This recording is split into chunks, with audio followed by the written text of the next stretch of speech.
പറയാൻ പോകുന്നത് ബുദ്ധിമാനായ ചന്തുവിന്റെ കഥയാണ്. ഒരിടത്ത് ചന്തു എന്നു പേരുള്ള ഒരു കച്ചവടക്കാരൻ ജീവിച്ചിരുന്നു. ചന്തുവിന്റെ ബുദ്ധിക്ക് മുന്നിൽ ആർക്കും തന്നെ പിടിച്ചു നിൽക്കാൻ സാധിച്ചിരുന്നില്ല. ഒരു ദിവസം ചന്തുവാണേൽ അടുത്ത ഗ്രാമത്തിലേക്ക് പോവുകയായിരുന്നു.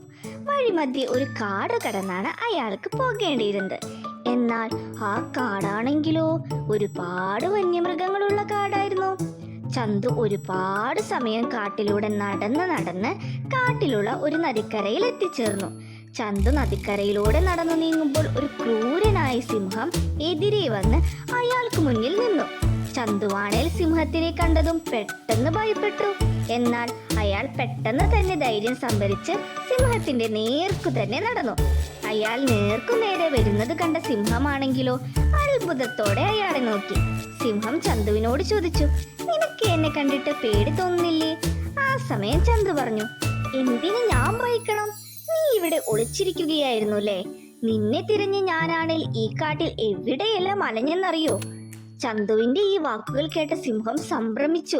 സിംഹം ഞെട്ടിക്കൊണ്ട് ചോദിച്ചു, താങ്കൾ എന്നെ എന്തിനാണ് അന്വേഷിച്ചത്? ഇത് കേട്ട ചന്തു പറഞ്ഞു, രാജാവ് എന്നോട് അദ്ദേഹത്തിന് വേണ്ടി 2 സിംഹങ്ങളെ പിടിക്കാനാണ് ആവശ്യപ്പെട്ടത്. ഒരെണ്ണത്തിനെ ഞാൻ മുമ്പേ തന്നെ പിടിച്ചു കഴിഞ്ഞു. എനിക്ക് തോന്നുന്നു നീയാണ് അടുത്തതെന്ന്. ഞാനാണെങ്കിൽ ആദ്യം പിടിച്ച സിംഹത്തിനെയാണെങ്കിൽ ഈ പുഴയുടെ അടിത്തട്ടിൽ ഒളിപ്പിച്ചു വെച്ചിട്ടുണ്ട്. അടുത്തത് നീയാണിനി. ഇത് കേട്ട സിംഹമാണെങ്കിൽ പേടിച്ചു വിറച്ച് പുഴയിലേക്ക് നോക്കി. പുഴയിലേക്ക് നോക്കിയതും സ്വന്തം പ്രതിബിംബമാണ് സിംഹത്തിന് കാണാൻ സാധിച്ചത്. ചന്തു പറഞ്ഞത് ശരിയാണെന്ന് സിംഹത്തിന് മനസ്സിലായി. സിംഹം ചിന്തിച്ചു, എങ്കിലും ഈ ചന്തുവിന്റെ ധൈര്യം സമ്മതിക്കണം. ഒരു സിംഹത്തിനെ എല്ലാം പിടിച്ച് ഇങ്ങനെ പുഴയ്ക്കടിയിൽ ഒളിപ്പിച്ചു വെക്കുക എന്ന് പറഞ്ഞാൽ അയാളുടെ കയ്യിൽ ഒരുപാട് ആയുധങ്ങളുണ്ടാവും. രാജാവ് പറഞ്ഞു വിട്ടതല്ലേ.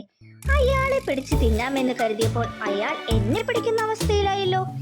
എങ്ങനെയും ചന്തുവിന്റെ കയ്യിൽ നിന്നും രക്ഷപ്പെടണം എന്ന് സിംഹം ചിന്തിച്ചു.